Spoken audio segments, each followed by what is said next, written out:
Salve, salve, galera! Você está assistindo Semana Tricolor e a gente vai apresentar para você o que foram os melhores momentos do ano.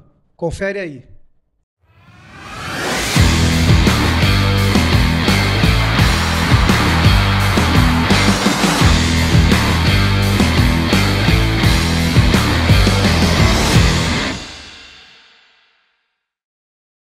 Esses jogadores não dá, impossível, né, Renan? E eles sabiam.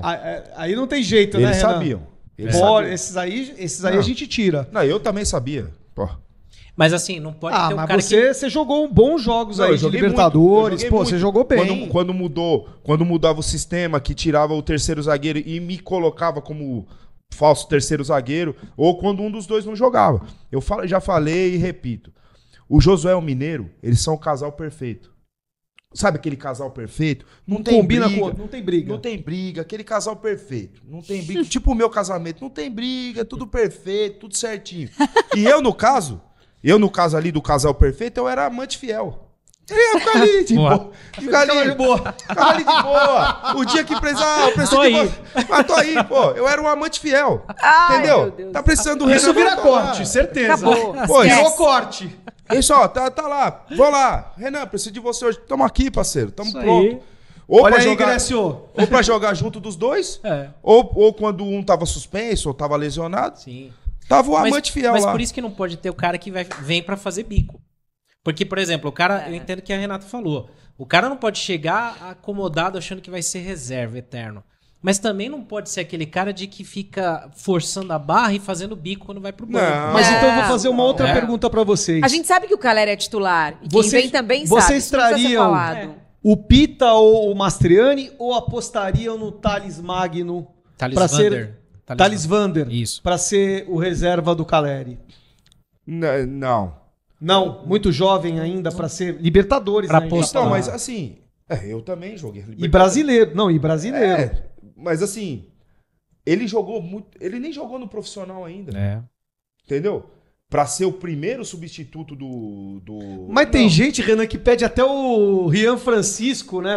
Não, mas não é assim, cara. Não é assim, não dá. eu sei. O menino fez 40 gols na base. diferente. Mas, gente, calma. É um o mundo- Juan também. E eu gosto do Juan, tá? Sim. Só pra deixar bem claro aqui, eu gosto muito do Juan. Sempre que precisou, o moleque. Porra, perde gol, perde como todo mundo perde. Sim. Faz os dele de vez em quando, mas é um menino que tem uma disposição top. Eu dentro acho que do o Juan campo. sai de São Paulo esse ano, esse fim de ano. Eu acho. Ele e o Natan O Natan, E o Rai Ramos? também. eu também. Mas o Juan é um jogador que eu não perderia ainda. O Eu Juan- acho que ainda o custo-benefício dele é bom ainda. É um jogador nosso. É patrimônio do clube. O Juan tem jogado Entendeu, muito não? fora de posição também. Muitas vezes. Então, ele joga de centroavante, ele dá o melhor dele. Ele joga pelos lados, ele dá o melhor dele. Ele é o jogador mais rápido que nós temos no ataque. Hoje é o Juan. Então, quem você contrataria pro ataque do São Paulo, tirando os velocidade? O reserva do Caleri. O centroavante, você tá falando. O Mastriani. Eu gosto dele, cara. Eu gosto dele. Eu gosto bastante dele. E uma coisa que eu tava pensando esses dias, Ferroni. O matador do São Paulo, argentino. O matador do Inter, equatoriano. O matador do Grêmio, É o que eu tô uruguaio. falando, é difícil. O matador do Fluminense, argentino. O matador do Vasco, argentino. Pô, nós estamos falando do Brasil, Cadê cara. os nossos, né?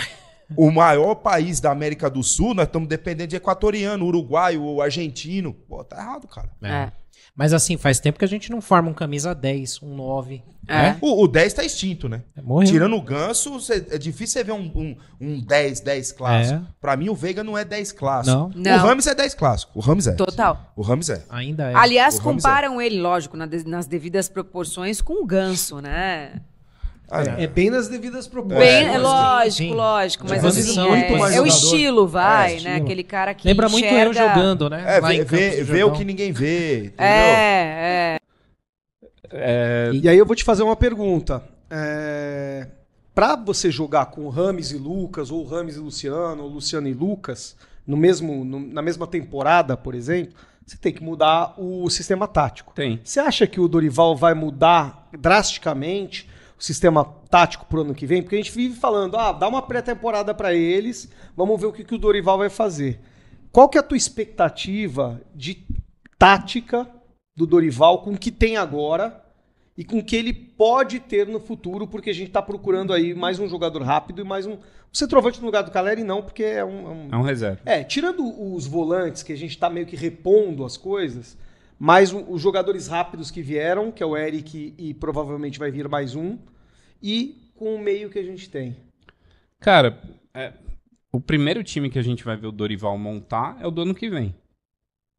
Porque quem montou o elenco desse ano foi o Rogério. Sim. O Dorival pegou, beleza, teve o all-in do Lucas e do Rames, mas o time que o Dorival pega, ele herdou, ele não montou o elenco. Então, assim, qual que é o pensamento do Dorival e como ele vai montar o elenco, o que ele abre mão, o que ele vai querer trazer. É o que a gente vai descobrir no Paulista do ano que vem, porque eu acho que o Dorival varia pouco e talvez ele faça isso porque ele não tem as peças que ele gostaria para as variações que ele consegue operar. É um técnico mais Muricy, vamos dizer assim, né? Varia menos do que um Sampaoli, por exemplo. Sim. E daí qual que é a lista do Dorival? Quem que eu abro mão, quem que eu preciso aqui, quais são as peças... É o que eu tô curioso pra ver pro mas eu tava perguntando pra você não me respondeu. Não, é porque pra mim não tem muita resposta ainda. Só eu vejo um São Paulo que tem uma forma de jogar muito bem encaixada e tem tentativas. Nenhuma das tentativas me agradou. Especialmente depois que o Caleri saiu, que começou a ter mais tentativa pra achar alguma coisa que funcionasse sem o Caleri. Foi uma bateção de cabeça de inoperância, assim. Fala, tentar isso, não dá. Não, agora o Juan vai ser pivô. Não, agora eu vou jogar o Juan aberto. Vou tentar Rames e Lucas juntos. Ele não conseguiu falar, beleza, eu preciso de centroavante para o meu time funcionar e eu só tenho o Caleri e todos os outros que eu testei não dão. Beleza. Eu preciso trazer um bom centroavante, é isso que está na pauta hoje. Eu preciso de 2 volantes que são motor de meio campo, senão meu time não opera. Quando entra o Lua ou entra o Mendes, não funciona, cai por terra. O Gabriel caiu bastante. Gabriel cai por terra. Então, nós vamos refazer o elenco de volantes, que parece que é uma coisa que está em pauta. Então, as pistas que ele me dá para 24 é que ele quer ter 2 times espelhados com uma mesma forma de jogar, sabe? Sim. Volante motor, um aberto de cada lado, o Lucas, ou o Rames, ou o Luciano, que é a peça mais cerebral centralizada, e o Caleri. E daí eu tenho o time A, o time B padronizado, não tem grandes variações. Mas você vê, fala, põe o Rafinha de terceiro zagueiro, abre o Natan de ponta, tenta jogar mais vertical... Tudo falta a referência depois que o Caleri saiu. Então, a bateção de cabeça desse fim de campeonato, para mim, ela passa muito por não ter o Caleri e não ter alguém que faça 40% do que o Caleri fazia. Não tem nem característica. E daí, como não foi ele que montou o elenco e ele recebeu as peças, eu falo, beleza, ele tá aprendendo com o que ele tem e vendo se ele consegue encaixar. Ele vai montar o elenco dele e vai fazer a primeira pré-temporada. O que ele vai trazer para a gente ano que vem vai ser, para mim, o primeiro São Paulo autoral do Dorival com montagem de elenco e definição de peça. E aí a gente vai ver, sabe? Assim, vai ter jeito de jogar em casa, vai ter fora, ele vai adequar mais a proposta ao adversário. Hoje não é isso. Você pega assim, o São Paulo, ele tem o jeito do São Paulo de jogar, seja em casa, seja fora, seja... Não tem... Posse de bola... Isso, enfim. tem um estilo, tem um padrão e tem muita luta. Mas não é um time que faz, todo jogo é uma proposta diferente, você tem algo tático para analisar. Mas outra coisa, eu também acho que o São Paulo ainda não tem a cara do Dorival Júnior. Em questão de... O Dorival Júnior, ele sempre foi um técnico mais ofensivo pelas laterais do campo. Jogar com velocidade pelas laterais. No Flamengo e no São Paulo, ele se adequou ao que ele tinha. Quando ele viu que ele tinha que jogar com Gabigol e Pedro no ataque, ele colocou os 2 no ataque. Quando ele vê que o São Paulo não tem ponta, ele joga sem aquele ponta. Agora contratou o Eric, o São Paulo deve ir atrás de outro. E era um pedido já do Rogério Ceni também, pontas de velocidade. Agora, ao que parece, para essa temporada, parece que vai aparecer algum ponta aí, né? Tirando o Eric também. Mas a gente não vê a cara do Dorival Júnior ainda. O Dorival Júnior no Santos... Na primeira passagem ele era um técnico ofensivo e na segunda passagem também era um técnico ofensivo. Então vamos ver qual vai ser a cara do São Paulo com a montagem, sim, do Dorival Júnior para 2024. Mas mesmo sem ter ponta, ele abre o Rato de um lado, abre o Nestor do outro lado. Ele não tem a peça com a característica, mas a proposta Ele adaptou tática, os jogadores. ele adaptou. Sim. O Nestor era segundo volante, vinha de trás. Hoje, se você pegar o São Paulo campeão da Copa do Brasil, o Nestor... Um dos grandes não é- méritos não é do ponta, mas Dorival joga é aberto pela esse. esquerda. É você colocar o Nestor para funcionar. Esse foi um dos grandes Sim. méritos do Dorival na temporada em relação ao Rogério. O Rogério pensava o Nestor como segundo volante, às vezes um primeiro volante que sai mais para o jogo, mas não estava dando certo. Combativo, aberto, faz a cobertura do Caio Paulista que ataca mais. Então, você vai vendo...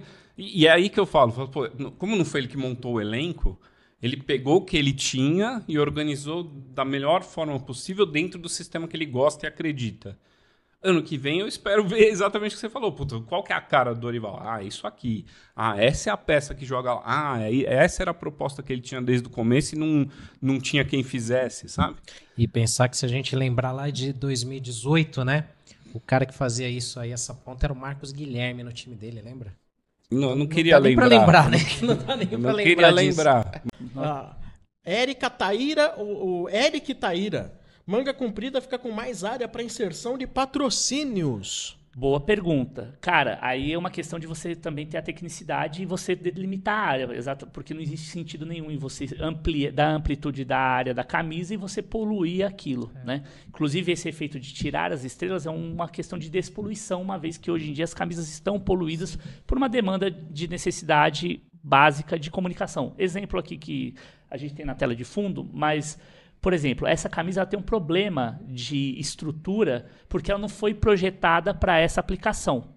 O ideal é que o número ficasse acima, o nome do Luciano também e a marca do patrocinador ficasse no barramento. Mas, obviamente, que por uma questão de contrato não foi possível alterar. Então, esse tipo de solução é o que o Aqui é design você propõe. com a mão na cara? Sou eu ali. Obviamente que tem um clickbaitzinho ali, né? Eu tava um pouquinho mais novo, já faz um tempo desde que essa camisa lançou, mas a ideia era fazer essa provocação.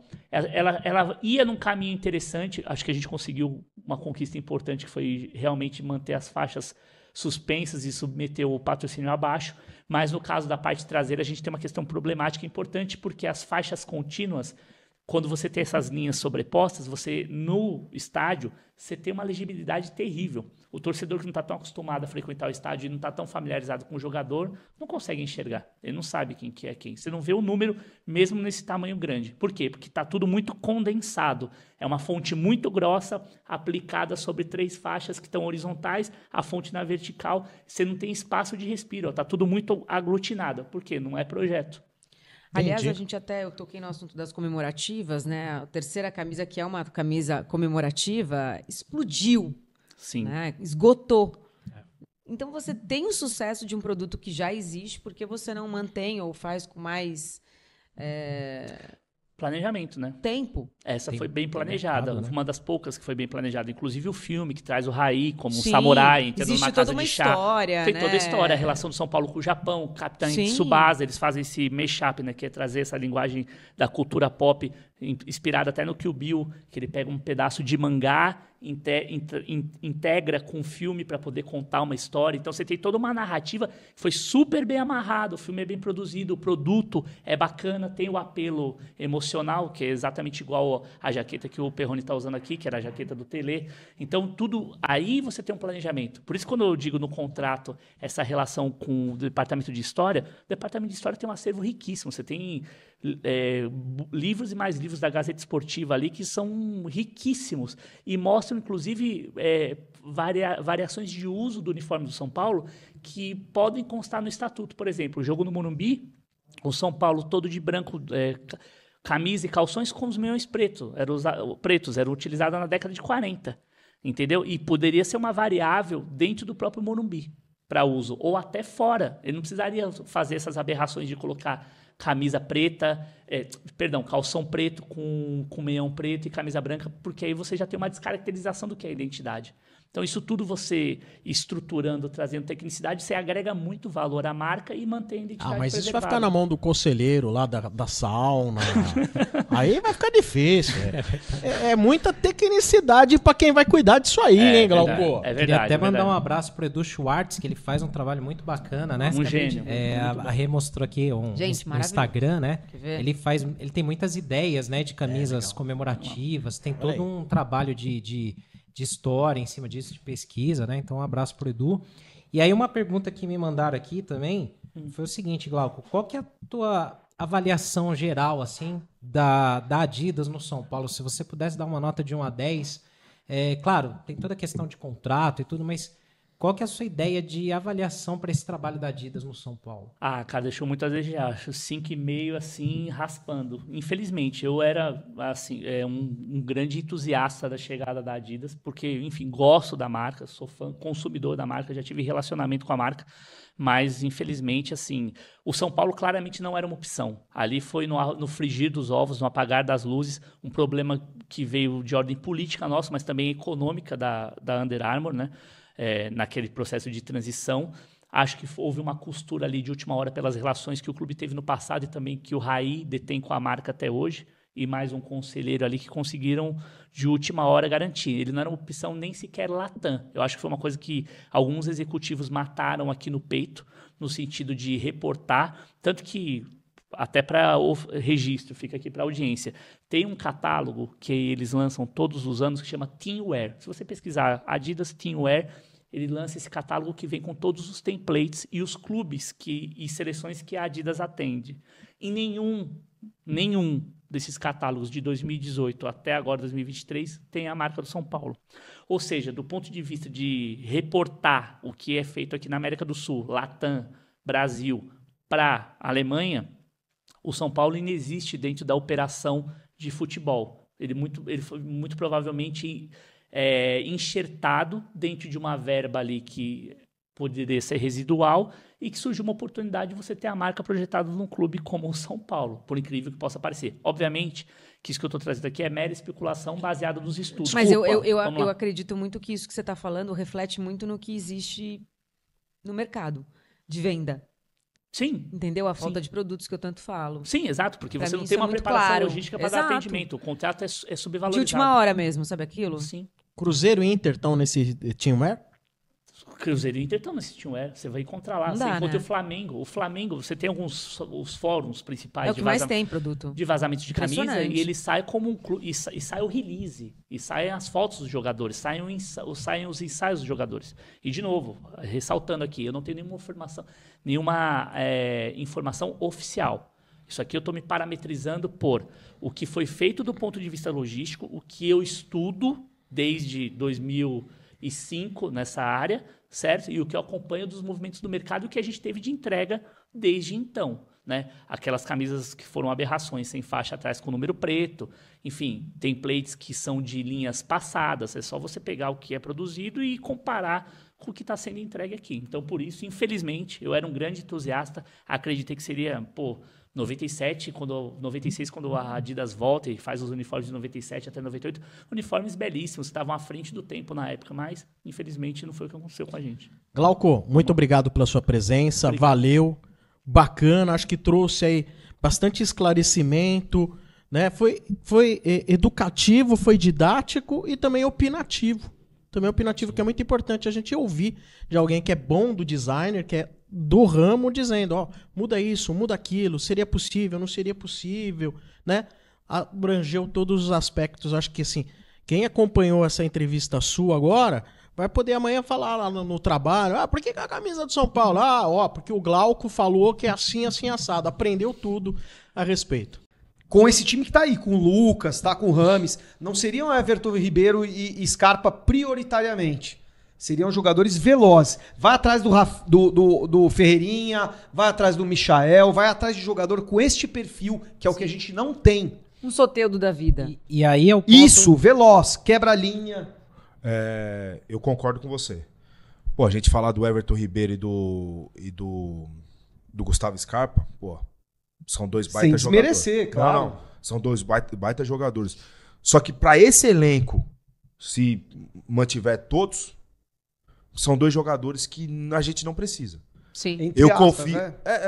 Sim. Sim. São posições já Mas é atendidas. posição Sim, atendida. sim, não prioritariamente. Se fosse- Um jogador que não foi praticamente usado na Copa do Brasil e que eu confio que com uma boa preparação, com uma boa pré-temporada, vai arrebentar o ano que vem é o Rames. Também acho. Vai arrebentar o ano que vem. Isso. Entendeu? Tem que ter pré-temporada, né, Renan? Não, sim. Isso aí é fundamental, Pedro. É fundamental. Só que você vê que ele é diferente. Claro. Ele vê coisas. Eu tô assistindo no Morumbi, eu tô vendo lá de cima, pô, vira o jogo. Só que, porra, eu tô lá em cima. O cara do campo vê aquilo que ele vê, é coisa de um nível muito alto, mano. Eu tive o prazer de jogar... Prazer, nem sei se foi prazer, porque eu joguei contra o Rames em Portugal, ele jogava no Porto, e fora ele tinha o Hulk, o Falcão Garcia. Ave Porra, Maria. cara, é a coisa mais bonita do mundo você ver os caras jogar. Inteligência, a velocidade. Só que ele tava aquém fisicamente. Agora você vê que ele é diferente. Uma boa pré-temporada, esse cara vai arrebentar. O Caleri vai encher o E eu, de fazer o gol, e eu gostei que ele falou que ele revelou, né? O Rafinha revelou que ele ficou chateado de não ter participado da Copa do Brasil. É bom que ele tenha Não, essa claro. bom isso. É. É bom porque mostra que o cara tá querendo Claro jogar, que ele tá querendo. Sim. Sabe? Porque senão o cara ficava lá, de boa. Ferrone, é um jogador de Real Madrid, de Bayern de Munique. Sim. Você acha que o cara ia vir aqui pro São Paulo? Vai lá pro Brasil, ficar enchendo linguiça? Pô, nada, cara. Quer jogar. Ele quer jogar, ele mostrar tudo que ele é. Isso foi bom. Eu joguei no Everton, eu joguei no Real Madrid, eu joguei no Bayern de Munique, eu joguei nesse clube todo. É por isso, ó. Claro. E eu tenho muita confiança, o pouco que eu entendo de futebol, que esse cara vai arrebentar o ano que vem. Pra mim, o Lucas voltou porque ele tinha a chance de ganhar a Copa do Brasil, não porque ele queria só jogar no São Paulo um pouquinho, sabe? Assim, pô, eu tenho chance Ele voltou de por voltar. taça, né? Aí eu quero aí fazer o amor história. pelo São Paulo refloresceu nele, né? O útil ao agradável, sabe? O Lucas, ele é um cara... Você vê o Lucas falando, ele não é um sem noção. Tipo, importa como o filho tá, a escola que o filho vai estudar, como que a esposa se sente. Ele é um cara que ele faz muito mais análise do que a média do jogador. Então, ele é um cara com muito mais senso crítico e ele avalia mais coisa. Com esse perfil, eu acho que tem uma questão de o que eu consigo. Pô, nós vamos brigar pela Libertadores? Não estou falando que é Ele garantido não quer de ganhar. carregar a cruz sozinho. É. E se você pega, fala, o que baixou o rendimento do Lucas, na minha opinião? O Caleri. Porque o Caleri é um centroavante que segura 2, você não pode deixar sozinho. Então, o Lucas precisa de 2, o Caleri precisa de 2, os outros têm mais espaço. Quando você tem mais protagonista dividindo, a chance de você conseguir espaço é maior. O Lucas vai passar pelo primeiro, ele passa pelo primeiro. Isso. O segundo normalmente está fazendo a falta. Quando o segundo está cobrindo o Caleri, tem mais espaço. Conforme o São Paulo foi dependendo mais de coadjuvante, o Lucas foi ficando sozinho no protagonismo. Cara, ele sentiu na pele o que é ficar sozinho no São Paulo como protagonista. Ele não consegue produzir igual. Ô, Dani, e isso o Lucas falou no final do jogo contra o Cuiabá. Ele falou, faltou o Caleri e faltou o centroavante. E o São Paulo teve um nível ali de jogo abaixo contra o Cuiabá no Morumbi. E ele falou, faltou um Caleri pro nosso time. E cai nisso. E outra coisa que você citou também, importante, é a questão da esposa, que era tanto falado, né? Hoje, ao que parece, ao que tudo indica... Ela gosta. Tá muito Tá feliz feliz aqui, né? Muito feliz no Brasil. O filho a todo momento cantando o hino do São Paulo. Então, assim, essa parte familiar também é importante pro Lucas. E ao que parece, o que tudo indica, tá dando certo aqui. A questão que você falou dos Estados Unidos, era isso, né? Era a família dele pra um lugar melhor. E a Arábia... depende do que... Arábia é dinheiro. Depende dinheiro. de como que vai vir essa nova levada de Arábia Saudita, de como que vão ser esses novos contratos, as novas contratações dele, pra ir ver se vai ter proposta pelo Lucas mesmo. E ele assim, ele já atingiu um patamar mais alto como idolatria no São Paulo, porque ele saiu em alta, São Paulo campeão da Sula, tal, ele é protagonista, ele volta num estilo meio Raí 98, São Paulo ganha um título inédito. Hoje ele tá num nível acima dos outros, né? Então E ele se não também fosse ele contra o Corinthians, não era a mesma coisa. não passaria, eu acho. Ele mudou o contexto do Arrisco mata-mata. dizer que não passaria. E assim, acho que até por esse status, ele mesmo já deve pensar assim, cara, eu penso mais no clube às vezes do que muita gente que está lá dentro, né? Então, vamos reforçar. E é fundamental que ele fique e tenha apoio, né? Outra pergunta, que aí é uma outra curiosidade que me veio também, tem uma pergunta de um espectador aqui. Por que os clubes não têm mais camisa de manga longa? Putz, excelente pergunta. Cara, por uma questão exatamente de redução do custo e essa coisa da templataria, tá? O template, ele é esse formato, vou aprofundar um pouco mais, mas, de novo, me interrompa a qualquer momento. Ele é feito exatamente para dar essa projeção de escala logística. Então, por isso que a gente vê tudo igual. Porque, em média, vamos pegar aqui, cada time tem, em média, 3 coleções por ano, com variáveis de uniforme 1, 2 e 3. Então você tem que multiplicar isso. Sem falar no uso que você dá para as variáveis de feminino, plus size e também infantil. Tudo isso você não consegue gerar itens novos, exclusivos, numa projeção de 1 ano, 2, 3, 5 de contrato. Então, templates são formatos pré-fixados que eles vão adaptando um detalhe ou outro de aviamento, que são gola, tipo de linha, tipo de tipografia, o transfer que é feito, para eles conseguirem dar essa vazão em escala em produção. Então, só volta ali, que eu viajei tanto que perdi o Não, linha. porque as camisas de manga longa sumiram, Então, né? e a manga longa, ela acaba entrando no quê? É mais tecido. Então, para eles compensa mais botar numa listeira de produto, vender um produto a mais por um valor agregado maior, que seriam essas underwear, que os próprios jogadores usam com GPS e também que diminuem a área de contato, para que você consiga ter mais produtos na esteira e, ao mesmo tempo, você economize na ponta final. Há uma tendência, o Palmeiras está fazendo isso agora, e eu vejo com bons olhos outros clubes começarem a fazer por conta desse apelo retrô. Nós, torcedores mais antigos, né? Tirando você, mas nós como os mais velhos, tem esse apelo e faz todo sentido. Outra coisa também é o uso que você tem de um país tropical. Então, durante muito tempo, com a chegada e implementação das políticas dessas fabricantes, convencionou-se a não utilização mais da manga comprida, mas ela vira um item também que remete a essa linha retrô e eles podem agregar mais valor. Especial, né? Exato. Uma edição especial. Acresce lá vai crescer valor também, né? Já tá tão Mas caro, não faz né? sentido o São Paulo jogando de manga comprida agora no inverno? Faz Claro muito, que faz. os outros Muito, clubes e é muito todos- legal. E fica mais elegante, tem essa beleza e tal. Exato, é estiloso. Aquela linha Beleza. Classic da Adidas, que Agora- nunca saiu, né, no São Paulo. por Exato. exemplo. E outra coisa, né? Um clube que vivia uma fase difícil, mas com tanta história, com tantos títulos, né? Um campeão de mundial, etc e tal, a gente sabe. Não tem edições comemorativas, é muito pouco, É né? muito raro, são mal feitas, né? Exato. Subaproveitadas. E assim, você falou, a manga longa é mais cara. Você não acha um boné? Perfeito. Um É boné isso. do patrocinador. Não existe mais boné da Adidas, do São Paulo. Não tem. Então, assim, é caro, é acessório, né? Exato. É caro ou então quando chega acaba? Qual é o problema? Eles não têm indústria aqui. Então, o que acontece? São duas empresas que fazem Mas majoritariamente... pera, você acha de outros Pois- clubes que a Adidas patrocina no Brasil, entendeu? Mas Sim. no São Paulo você não acha. É, por conta do contrato. A gente tem que lembrar também como é que a Adidas chega no São Paulo, né? Em quais circunstâncias. E por isso que eu acho temerário a chegada da Under Armour, desde que não tenha essa preparação antes. Porque New Balance. da New Balance, perdão. Aham. Porque a Under Armour, quando chega, ela traz toda essa coisa de ser uma empresa americana, que veio como underdog e começou a competir com a Nike lá dentro do mercado americano, né? Fazendo exatamente isso. Ela se notabilizou.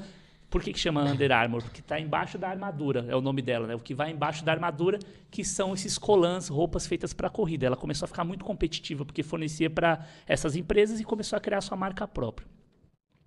Então, o que acontece?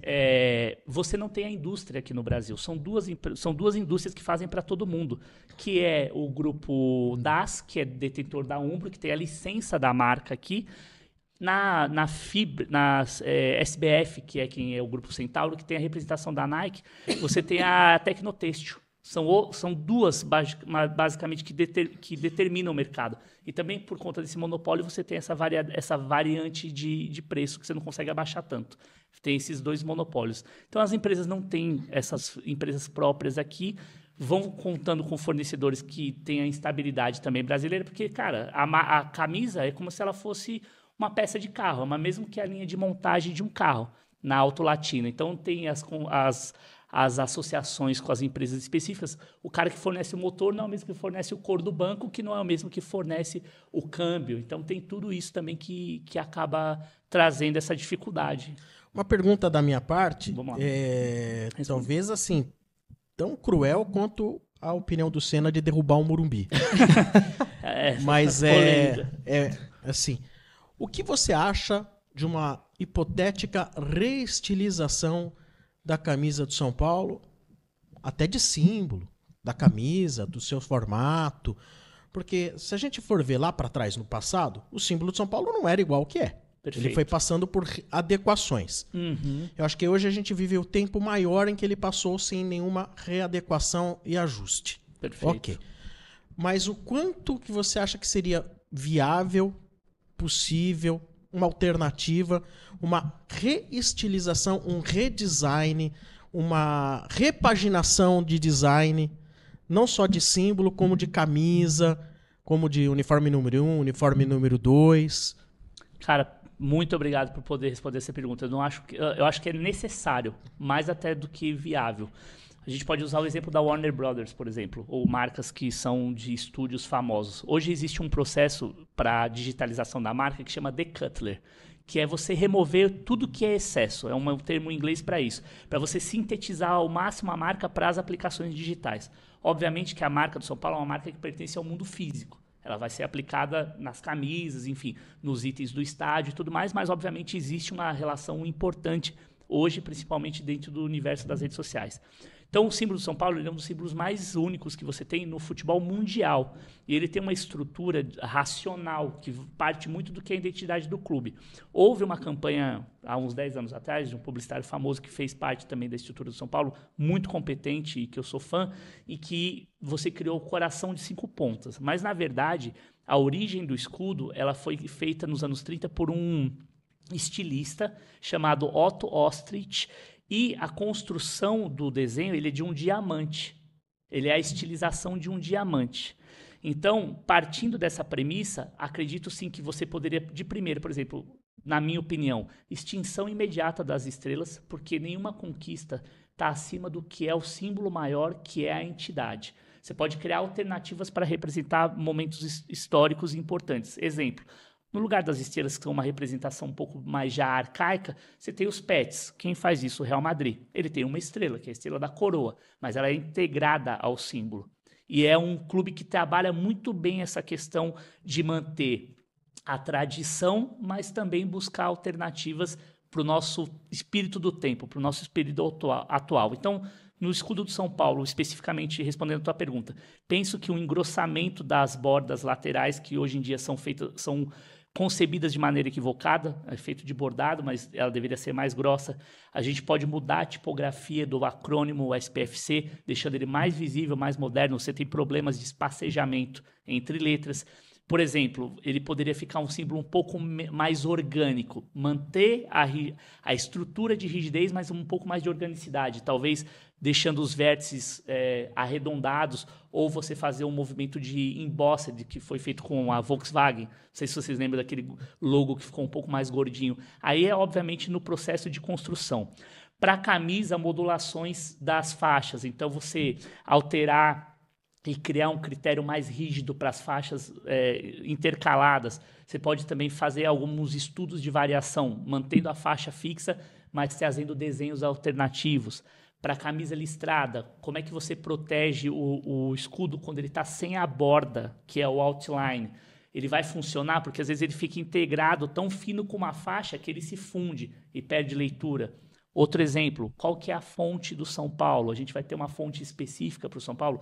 Já tinha dado até um nome para o clube, Tricolina, ou enfim, essa fonte que ela vai ser usada tanto na aplicação da camisa, ou ela pode ser concebida para materiais corporativos e tudo mais. Enfim, isso tudo depende de um manual, né? Um branding book. Um branding book que seja robusto e open source, ele é aberto, ele não se fecha. Ele tem ali, obviamente, os itens elementares que você precisa garantir para reproduzir, seja numa aplicação de uma garrafa como essa. Você acha que a aceitação haveria? Vocês acham que haveria uma aceitação da torcida quanto a um redesign, uma atualização? Vocês acham que haveria? O Perrone tá tendo um infarto ali. Tá engasgado Ele tá ali. tendo um infarto. Você Ele quer, quer vir aqui? Quer voltar?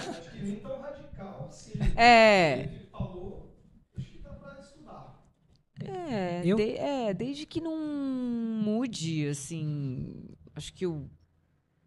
Não quer. Eu particularmente, assim, eu acho que o escudo do São Paulo, né, tem essa onda do minimalismo, né? Que eu gosto. O escudo, e eu também, mas eu acho que o escudo do São Paulo, ele já é minimalista, né? Sim, sim. Ele já é bem, né, moderno pro que ele foi criado lá nos anos 30, né? Eu sou a favor de tirar as estrelas do escudo. Eu acho que ela tinha que ficar na gola da camisa, em outro lugar. Porque até 95 não tinha, ninguém reclamava, né? Tinha as 2 estrelas na bandeira só, que era do atletismo. Do Ademar Ferreira da Silva. Exatamente, não era nem do futebol. Do Éder Joffre, não? Dos 2 recordes do Ademar. Não, sim. Do Éder não tinha uma coisa, não. Não, acho que o Éder não. As estrelas são do Ademar. Mas assim, até 95 não tinha. Sim. E a camisa do São Paulo sempre foi limpa, né? Com o escudo limpo. Eu acho que isso valoriza mais o escudo, né? Agora, adequações foram feitas, né? Fonte, até o comprimento do escudo. Isso vai anos, mudando, né? vértice, borda. Isso vai mudando. Eu acho que assim, a galera, até recentemente no Arquibancada eu postei um outro designer, me fugiu o nome agora, acho que é Alex o nome dele. Me desculpa. A gente postou ele fez uma proposta. Foi assim, metade bombardeou e metade até gostou. Eu acho que choca muito, né? Você vê o Atlético de Madrid agora, né? Que vai voltar pro escudo anterior, né? O que é um equívoco, né, na minha opinião. O que eles conseguiram sintetizar é exatamente isso. Eu iria foi um estúdio que chama Vassava que fez. Foi um sucesso ali na época do ponto de vista de construção, né? E o que eu faria é exatamente isso. Não iria nada numa linha radical, mas usando os atributos que a marca já tem. Obviamente que isso é um exercício, né? E existe também esse processo do paladar da torcida. A marca vai sendo reproduzida continuamente, você vai se familiarizando, a ponto das mudanças se tornarem imperceptíveis. O São Paulo é um clube bastante feliz nesse sentido de manter a identidade. Você vê que as alterações vão atendendo o período do tempo, mas o logo, assim como a estrutura, na minha concepção, humilde opinião, ele carece mesmo de adequar para o que a gente precisa hoje em dia. E Renan, queria retomar, então, aproveitar esse gancho, porque você participou de um time, de um elenco que foi campeão em 2005 e, ao mesmo tempo, flertou com rebaixamento em determinado momento do campeonato. Conta pra gente o que acontece. Eu tô tentando me colocar na pele dos jogadores de agora. Os caras ganharam um título que fazia tempo que a gente não ganhava. Não, inédito, né? A gente viu junto lá no Maracanã, Senna também, Renatinha, né? A gente comemorou muito aquela vitória, a gente ganhou o título. E aí o que acontece com o jogador? Você pode tentar nos explicar com a visão que você teve daquele momento e também como ex-jogador? Bom, eu também gosto de ver as coisas me colocando no lugar das pessoas, como eu já tive, né? Igual você falou. A gente não flertou assim com o rebaixamento porque a nossa final foi em junho, foi em julho. Junho. Isso, meio do ano. Então, era muito início ainda do Campeonato Brasileiro, né? Então a gente ficou logo depois do título da Libertadores, chegamos a entrar na zona de rebaixamento, mas logo depois, né, reunião ali, o Rogério. A diferença que eu acho que tem muito do nosso time para esse time de hoje, que a gente tinha uns caras lá, os caras eram muito pesados, muito graúdo, sabe? Muito experiente. O time era muito bom. Fora isso. Mas tinha uns caras que seguravam o refrão de um jeito, Perrone. Pô, Rogério, um dia fomos jogar contra o Brasiliense. Lá em Brasília. O time do Brasiliense era ok, um time bom, né? Jogadores experientes. O Rogério juntou a gente numa sala, um dia antes do jogo, falou, e aí, gente?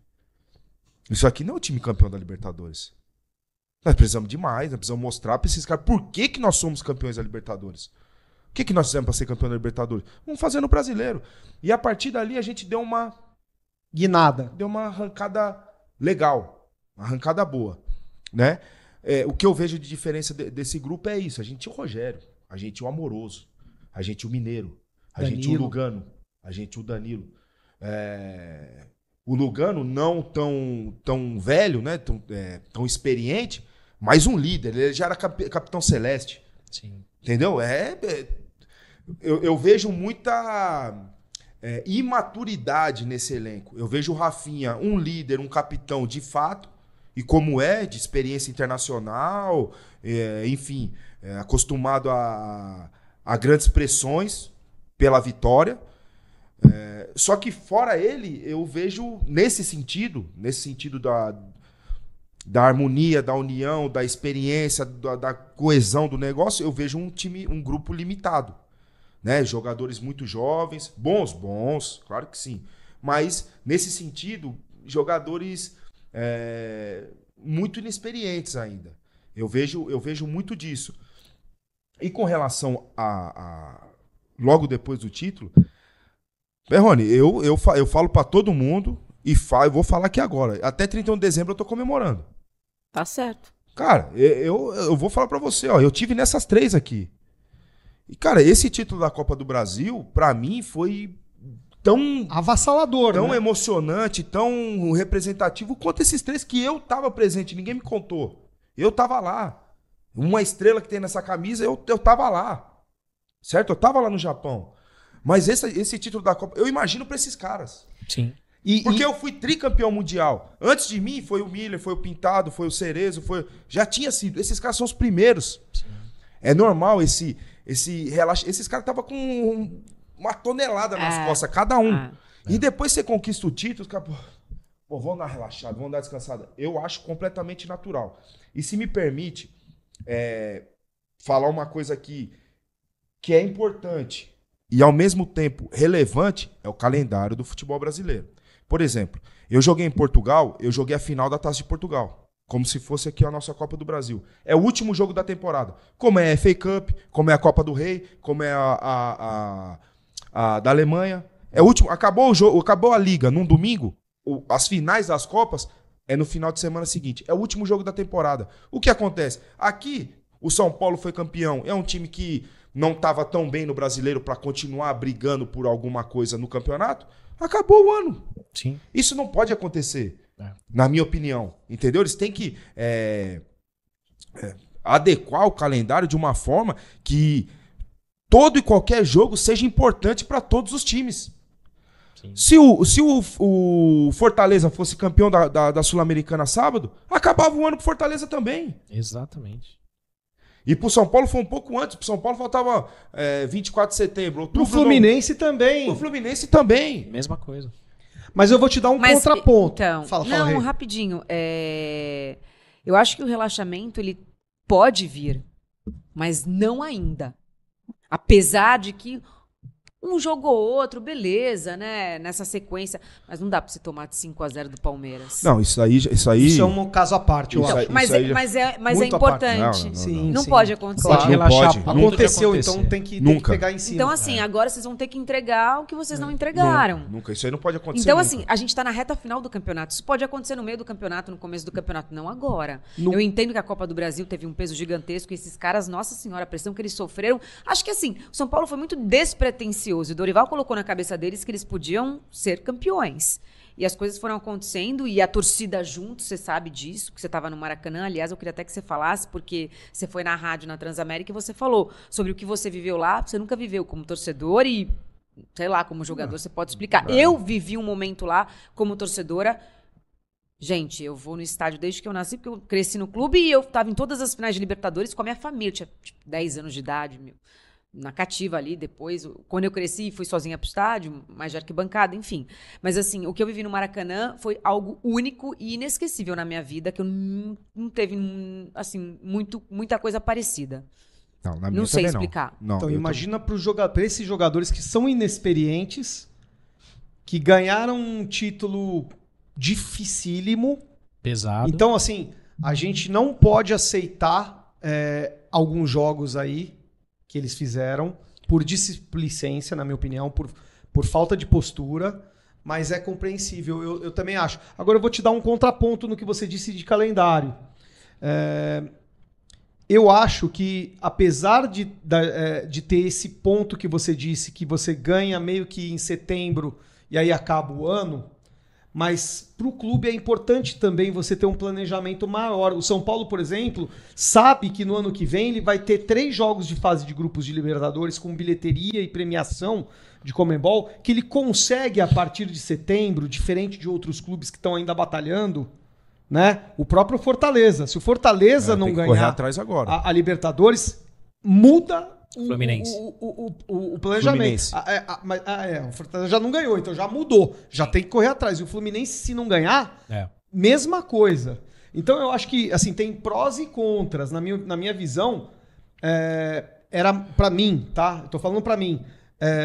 Era muito ruim, na minha visão de torcedor, você ser campeão da Libertadores no meio do ano e esperar 6 meses para o Mundial para pegar uma equipe europeia. Há discussão nisso. E agora você, por exemplo, você pega com menos tempo. Então você está um pouco melhor, você está mais preparado. Os jogadores estão mais preparados para ir para um Mundial do que naquela época.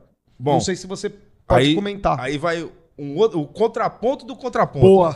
Tréplica. Adoro. Tréplica. A gente, igual eu falei aqui anteriormente, o Paulo Tuori chegou numa fase e falou, a gente já não briga por mais nada. Né? Porque depois dessas 6 vitórias, peraí, vamos que dá pra chegar lá. Aí depois, quando voltaram os jogos, e desses jogos nossos que voltaram, a gente não obteve o mesmo resultado, o Paulo falou, parou, deu 1 semana de férias pros titulares, aí sim teve o tempo para preparar fisicamente, mentalmente pro Mundial. Quero que vocês, pros titulares, quero que vocês vão embora e nem assistam nossos jogos. Fica com a gente jogando. Não quero nem que assista futebol. Esquece futebol, certo? Tira totalmente o foco. Volta, começou a trabalhar fisicamente, preparar mentalmente. Isso aí foi, na minha opinião, foi uma coisa boa para nós. Entendeu? Essa preparação, essa tirada de foco, principalmente dos titulares, para eles voltarem e focados no Mundial. Perfeito. Isso, na minha opinião, foi bom. A única coisa que eu quis dizer da questão do calendário o São Paulo foi campeão e assim, na cabeça de todo mundo, de todo torcedor, da diretoria, da equipe técnica, dos jogadores, rebaixado a gente não vai ser.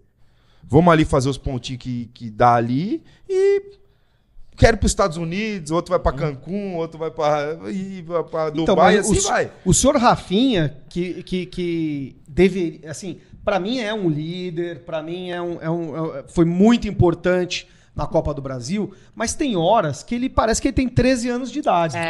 Contra o Palmeiras ele pareceu que tinha 10 anos, porque acho que ele foi muito do responsável desse placar elástico. Eu diria os 2 líderes, entre aspas, do grupo, que o Luciano é outro jogador que tem uma liderança de experiência, né? Não técnica. Não é, Renan? Mas ele também é muito importante. Então, olha, antes de ir embora, deixe o seu like e compartilhe essa transmissão com seus amigos são paulinos, tá bom? Então, Renata, um abraço. Beijo, Perrone, Senna. Tamo indo embora. Valeu, gente. Até mais aí. Até.